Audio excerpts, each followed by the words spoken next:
sisiguraduhin ko na balang araw lalabas ito kasi kaya po isa sa mga dahilan na hindi ito inilabas ngayon ay nakakatakot para sa seguridad ng mga maglalabas na ilabas ito. Pero kung ah, pumanaw na ako, nagbigay po ako ng instruction na ilabas yung buong Cabral files.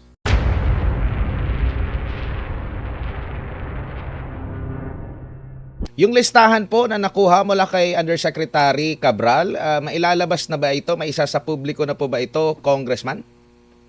Actually, ang DPWH ay nagbigay din ng announcement kaninang hapon na ibigay na nila ito sa ombudsman.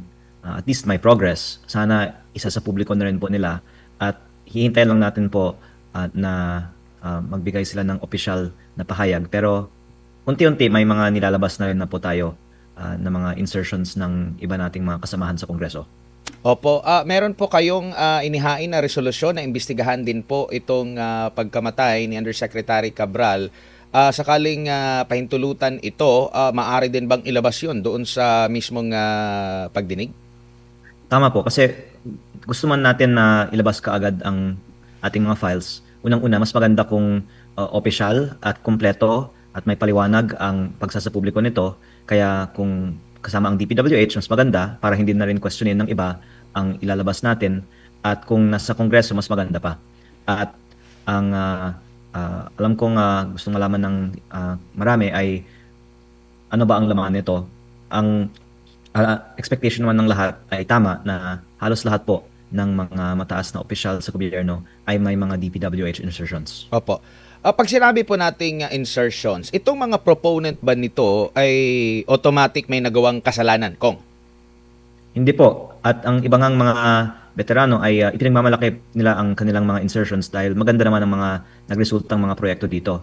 Pero may ilang mga insertions na hindi man lang alam ng mga komunidad na ang mga proponent ang nag-insert at pati yung mga proyekto hindi nga alam na may ginagawa ang komunidad. At minsan, ang mga proponent ay may kaugnayan din sa mga contractor na gumagawa ng mga proyektong ito. Kaya kapag may itinatago, ang suspicion ay may masama. Opo. At kung hindi natin itatago, mas maganda, yan po ay patunay na walang masama. Opo. Doon po sa listahan po, sir, meron po ba kayong rough estimate muna kung ilan nga yung nasa listahan na may insertions at listahan po ng mga proponents at maaari nyo bang maibahagi kung ilang ang percentage dito na tingin po ninyo ay merong anomalya? Sa DPWH 2025 National Expenditure Program, meron 721 billion pesos of projects at bawat isa ay may proponent ayon sa listahan ng DPWH. Sa 721B na ito, 401 billion ay proponent ang district congressman. Ito po ang tinatawagang allocable. At yung lampas dito na 320 billion ang outside allocable na iba-iba ang mga proponent. Kasama po dito ang tinatawagang leadership fund. At meron din pong mga ibang code names na ayon sa aking research ay mga pinaparte-parte sa mga kontraktor. Ang ibang mga proponent din naman ay mga secretary at undersecretary ng mga ahensya na hindi DPWH. Kaya ang lumalabas, basta ikaw po ay mataas na opisyal sa gobyerno, pwede kang humirit ng flood control project insertion. Opo. Sir, linawin ko lang, yung daan-daang mga allocables, yung mga insertions na sinasabi po, meron po ba kayong maibahagi na estimate kung ilang porsyento rito po yung possible may anomalya?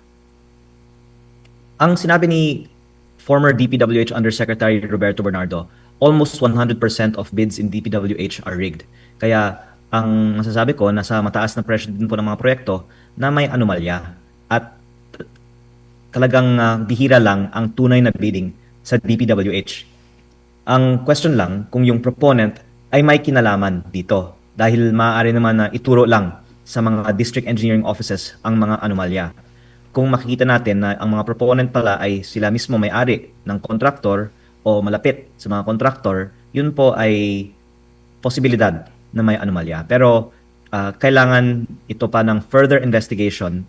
Ang listahang ito ay hindi conclusive, pero ito po ay matulungin na simula, kaya mabuti na isa publiko para pwedeng simula ng mga investigasyon. Opo. Congressman, itong listahan po ni Yusek Cabral ay for 2025 na budget natin? Meron po siyang listahan taon-taon yung pinakamarami kong detalye ay tungkol sa 2025 budget kasi yun po ang mismong hiningi ko, pero meron din po akong mga nakitang iba pang mga taon. Opo. Siya lang ba ang merong ganitong klase ng listahan, and na-confirm nyo rin po ba na sa iba pang mga undersecretary ay meron din ganitong listahan, Kong?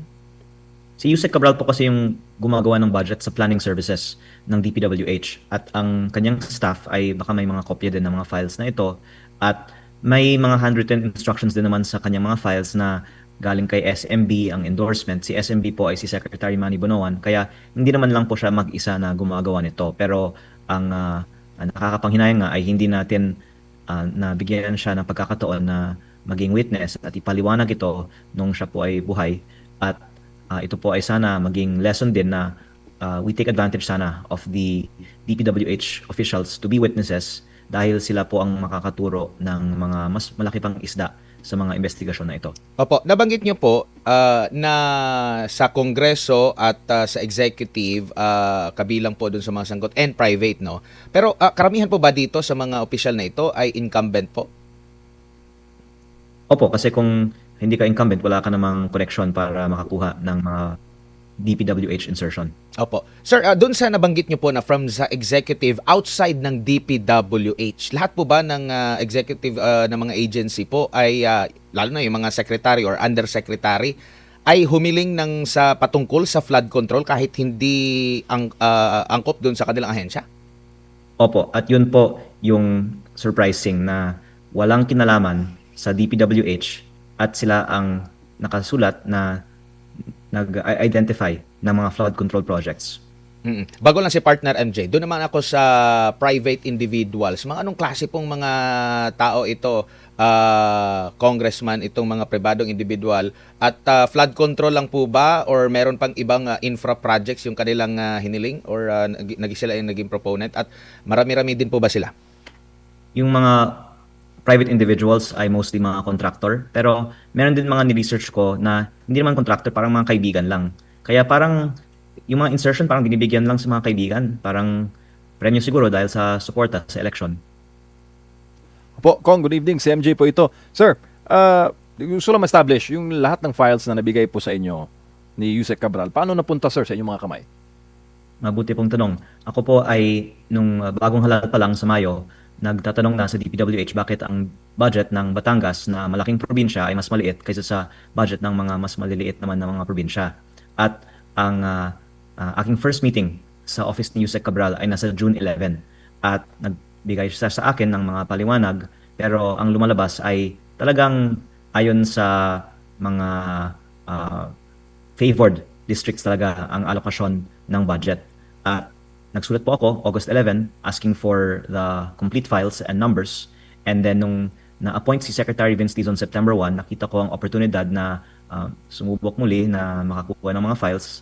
Nagset ako ng meeting sa kanyang opisina through Director Alex Bote, at nung nandun na po ako sa opisina ni Yusek Cabral, tinawagan niya si Sec Vince at tinawagan din naman ni Sec Vince muli si Yusek Cabral at nakiusap ako dahil sinasabi naman ng DPWH na ang gusto nila ay transparency. Pumayag si Sec Vince na ibigay ang mga files sa akin in the interest of transparency. At mabuti na nakuha ko kasi akala ko kahit hindi ko kunin, ibibigay naman ng DPWH sa ICI at Ombudsman. Pero nung pumisita ako sa ICI November 18, sinabi nila never nila nakita ang mga ipinakita ko sila, sa kanila noon. Ganon din po sa Ombudsman nung bumisita sila sa aking opisina ng November 28.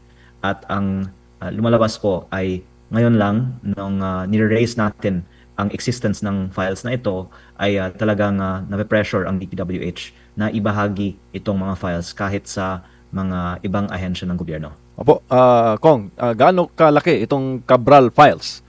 Ilang gig?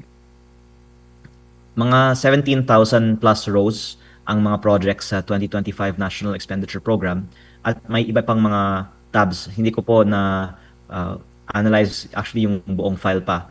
At tama ka po, kailangan mo ng mabilis na computer para ma-process po lahat ng data. Opo, pero sir, based po doon sa mga na-examine po ninyo na mga bahagi ng Cabral files, gaano ka-crucial ito, sir? Will it cost the administration more of its political capital? I think yung maganda dito, imposible siyang inimbento lang.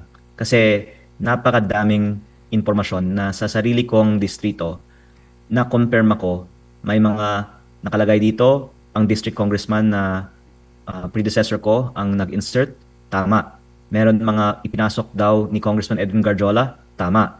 At meron daw mga ipinasok ng iba pang mga contractor o parking ng leadership fund at tama din po ayon sa aking kaalaman sa aking distrito. At kung tama siya sa aking distrito, siguro ganoon din po sa ibang mga distrito. Kaya ito po ay hindi naman conclusive pero magbibigay ng basehan for further investigation na hindi lang imbento itong perception na marami sa gobyerno ay may mga insertion sa DPWH budget at siguro magiging basehan na talagang seryosohin natin ang mga aligasyon ng mga DPWH insertions beyond just congressmen and senators.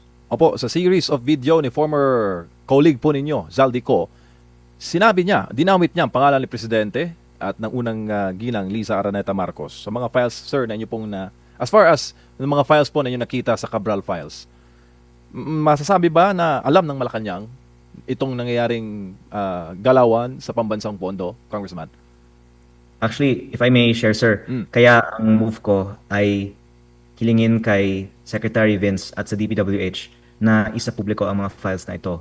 Kung wala naman po silang itinatago. Kaya ang sagot po sa inyong tanong, tingnan po natin kung isa sa publiko po nila ang mga files na ito. Opo, parang abangan ang susunod na kabanata. Kong. Pero Kong, yung nabanggit po niyo kanina si SMB, Secretary Manuel Bonoan, based din po sa mga files na inyo pong nakita, masasabi niyo po ba na malaking kinalaman talaga o malaking impormasyon ang maibabahagi ng dating kalihim ng DPWH kung siya magsasalita sa issue na ito? Siyempre dahil siya po ang dating head ng agency na ito, pero ang actually binanggit sa akin ni ICI Commissioner Rogelio Singson, sa tingin niya mas malaming alam si Yusek Cabral kaysa kay Secretary Bonoan. Kaya nakakalungkot na hindi si Yusek Cabral ginawang state witness at binigyan nga ng pagkakataon na ipaliwanag ang mga files na ito. Pero I guess next to her is Secretary Bonoan. And I hope lang po that he will be protected and sana hindi po magkakaroon ng iba pang mga trahedya sa mga dating opisyal ng DPWH. Kaya din sir, nakakatakot na sumagot sa inyong mga tanong kung sino ang mga matataas na opisyal sa mga listahang ito kasi syempre iniisip din natin ang ating seguridad. Pero ang I think speculation ng publiko ay well-founded kasi kung wala naman po ang mga matataas na opisyal sa mga budget insertions, bakit po talagang itinatago ang mga insertions na ito? Sir, pag walang go signal ang DPWH, si Secretary Vince, ano ang inyong... Hihintayin ko po kung yung iba nating mga kasamaan sa Kongreso ay manawagan din na isa publiko natin kasi kanina lang sabi ni Congressman Terry Redon na ilabas na natin ang listahan. Kaya inilabas natin ang mga insertions ng Bicol Sur Party List na may 150 million pesos sa Camarines Sur sa dalawang mga roads sa Pamplona at sa Pasacao na nagkakataon ay ginagawa ng isang kontraktor na may pinakamaraming mga kontrata sa Camarines Sur na baka may kaugnayan sa Bicol Sur Party List. At ito po ay isang halimbawa lamang ng laman ng files na ito. At kung ang iba pang mga kaibigan natin sa Kongreso ay manawagan na isa publiko ang kanilang mga insertions, then ilalabas natin po ang kanilang mga insertions. Sir, bago lang ulit si Partner Admar, yung mga staff ng office ni former Yusek Cabral, sila po ba'y dumulog sa inyo, sir, humingi ng tulong? Hindi po. At ako po ay naaawa actually sa kanila kasi sila naman po ay mga simpleng empleyado ng gobyerno.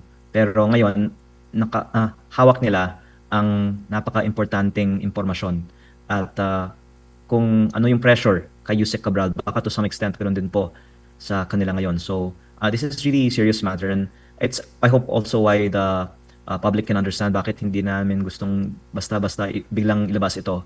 Kasi kahit noon buhay si Yusek Cabral, iniisip ko kung ilalabas lahat ng mga files na ito, baka kung anong mangyari sa kanya. At nangyari nga po yun last week. Kaya sana po, in any case, maproteksyonan natin ang seguridad ng mga staff ni Yusek Cabral. Opo, Kong, si Admar po ulit. Tanong dito ng ating mga kababayan, dito sa listahan ba na may hawak po kayo, itong galing kay Cabral, ay may malalaman na ba yung mga big fish o talaga yung pasimuno po dito sa naging sistema po dyan po, Kong? yung 401 billion na allocable, hindi yun sikreto kasi alam naman natin yung mga district congressman ay may hawak ng certain amount of their district's budget. Pero yung 320 billion na outside allocable, kasama po doon ang mga projects na nakatag dito as leadership. Kaya hindi necessarily lahat po ng mga additional budget ay nakapangalan, pero may mga codes na baka kung may House inquiry on DPWH budget insertions, pwede nating tignan, okay, lahat ng mga proyekto dito na nakatag as leadership, ano yung pattern, no? Ano yung findings natin? At sana malalaman sa investigation na yon sino yung big fish behind the leadership fund insertions. Opo, yung bang files na pinakita na kamakailan ni Congressman Zaldico, halos ganun din po ba? May nakita rin po ba kayong magkakapareho, Kong? Actually, gusto ko lang pong linawin sa inyong viewers na ang file ni Congressman Zaldico ay BICAM insertion, 81 billion sa DPWH. At yung file ni Yusek Cabral ay NEP mula sa DPWH pa lang, 721. Ang naging total budget ng DPWH sa 2025 ay 1 trillion. At ang mga insertions therefore ni Kong Zaldico ay wala sa DPWH NEP. Yun ay dinagdagan lang sa dulo. Sa sarili kong distrito, meron 1 billion naman na kasama sa listahan ni Kong Zaldico. At yun po ay isang proyekto na talagang maanomalya kasi hindi siya ni-request ng barangay. Konti lang ang tao doon. Actually, nasa private property. Itong 1 billion pesos slope protection project, yung bundok po nilagyan ng netting. At ang lumalabas ay ito ay project na pinili sa JAP para pagkakitaan. At may ganyang klase mga proyekto din sa NEP insertions ng DPWH.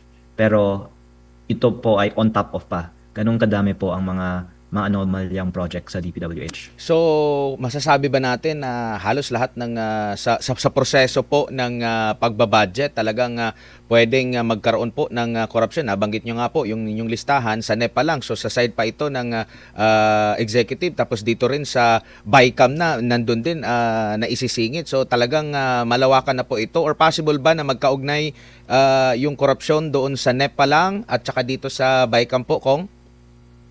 Actually, iba-iba naman ang level of corruption sa mga project kasi may mga, halimbawa, maliliit na project, 5 million pesos, multipurpose building, water system, or even farm-to-market road sa bukid na nire-request talaga ng mga barangays na kanilang kailangan.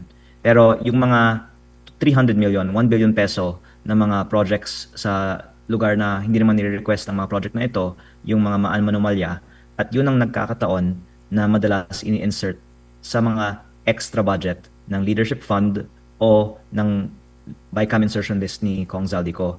At ang lumalabas po ay on top of the 401 billion na parang yun yung taon-taon ina-allocate sa mga district congressman, biglang lumaki ng 1 trillion pesos yung DPWH budget.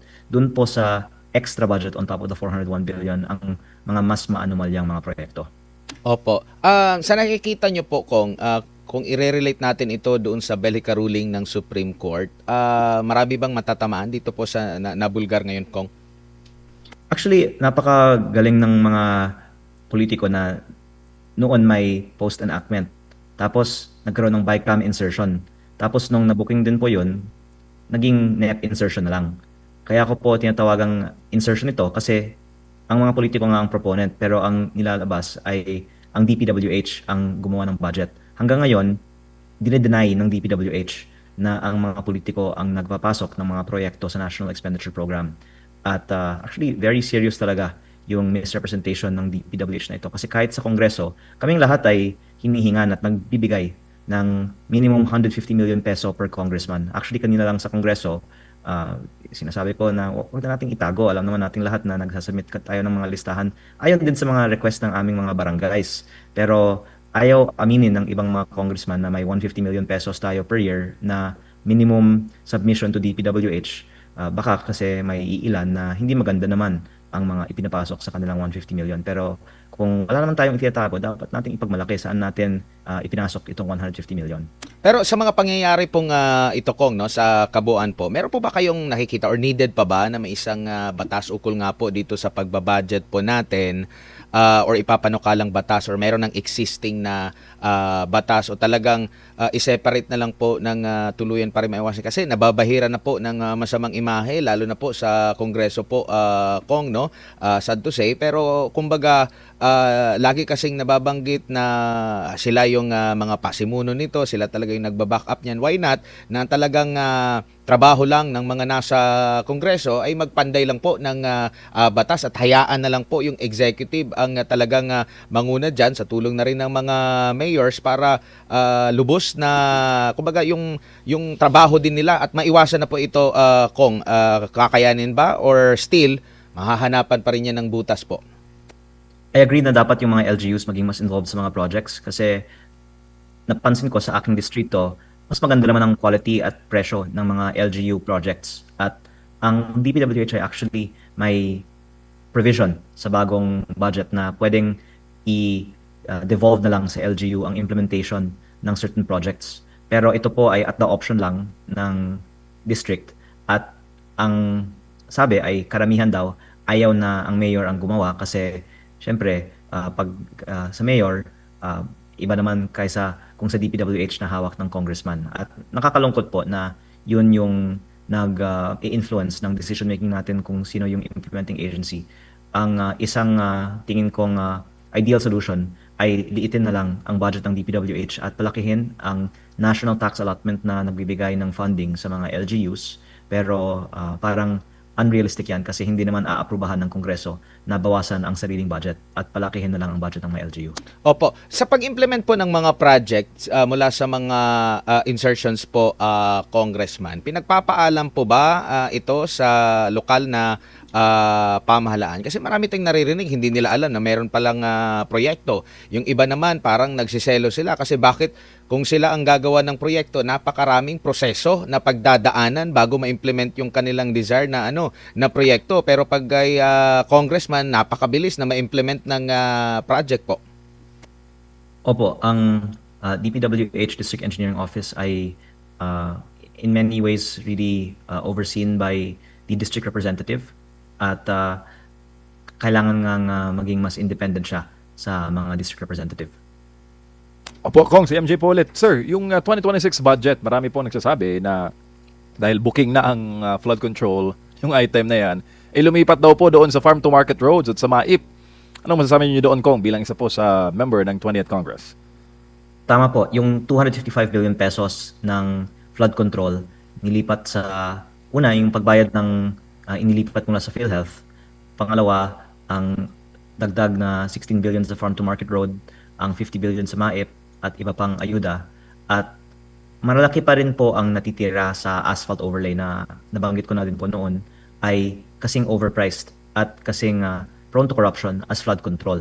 At hindi nga napapansin dahil kung manipis ang asfalto, ang solusyon, ulit-ulitin na lang ang pag-asphalting ng mga daan. Kaya masasabi natin na hindi pa nagbago ang DPWH at ang nakikita ko nga talagang solusyon para wakasan ang corruption sa DPWH ay i-abolish na lang ang DPWH at ang mga LGU ang gumawa ng mga maliliit na mga proyekto at baka yung mga foreign-assisted projects na lang ang mode of implementation para sa mga malalaking mga proyekto. Kasi meron naman mga malalaking project ang DPWH na ang mga contractor ay foreign at ganoon din po ang funding.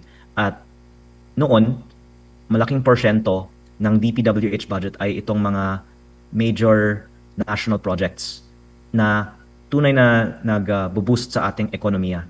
Pero in the past few years, mas lumaki ang porsyento ng mga maliliit na district implemented projects. At actually ito po ang isang payo na ibinigay sa akin ng mga dating opisyal ng gobyerno na dapat nating ibalik ang previous ratio na i-focus ng DPWH yung mga malalaking infrastructure projects kaysa sa yung mga congressman-initiated projects. Kong, yung enrolled bill po ba, nabasa nyo na po for 2026? Hindi ko nga po alam kung ibinigay na. May balita po ba kayo kung ibinigay na? Parang Kasi ginagawa pa eh. Okay. Kasi ang sabi naman sa Senate, for 29, doon na sila mag-ratify. So, ibig sabihin, doon na kayo sila, no? Sa side, di ko lang alam, sa House, dapat advance na mabasa po ninyo, no? Sabay po sa 29. Kaya po, minove sa 29 kasi gagawin over the holidays po ang enrolled bill. Opo. Kunin ko lang din yung reaction nyo kasi nagpahayag na po itong si Congressman Terry Ridon. Meron po siyang nabanggit na hindi pa raw siya congressman during that time na sinasabi nyo po may insertion po siya. Opo, ito po ang nabanggit ko nga kanina na nilabas na nga natin yung insertion ng Bicol Zero Party List for 2025 na hindi po si Terry Ridon ang representative ng Bicol Zero Party List in the 2024 period of making the 2025 budget. Pero ang party list niya ang itinukoy ko na nag-insert nito. At tingnan natin kung ang contractor ng mga projects na ito na si Bicol Gold Rock ay may kaugnayan sa Bicol Zero kasi nagkataon na si Bicol Gold Rock ay parang contractor ng lahat ng mga malalaking projects sa Camarines Sur na baka naging supporter din ng Bicol Zero Party List sa nakaraang eleksyon. At ang dagdag ko po ay sa 2026 din, may 150 million insertion din ang bawat congressman kasama po ang mga party lists. At kung hindi po inaamin ng mga iba na may ganitong mga insertion, nakakalungkot po yan kasi alam naman po nating lahat na lahat po ng mga congressman ay hinihingan ng 150M a year na isinisumite po para sa DPWH budget. Opo, Kong, on a personal note, since coming forward, no, kayo po ba hindi natatakot o meron ba kayong natatanggap na mga pressure, mga babala o warning or indirect messages coming from all sides na dinidiscourage po kayo na ilabas yung laman ng Cabral files and sa mga impormasyon na hawak po ninyo? Opo, actually, medyo nalungkot nga ako na ang daming mga basher dahil akala ko kung gusto mong itigil ang korupsyon, yan ang gusto ng tao. Pero nakakapagtaka bakit ang daming mga galit na lumalabas ang mga files tungkol sa mga budget insertions. Parang gusto nilang manatiling sikreto na lang ang mga budget insertions na to. Pero baka naman dahil ito yung mga hindi totoong tao na nagpo-post ng kanilang mga kritik, no?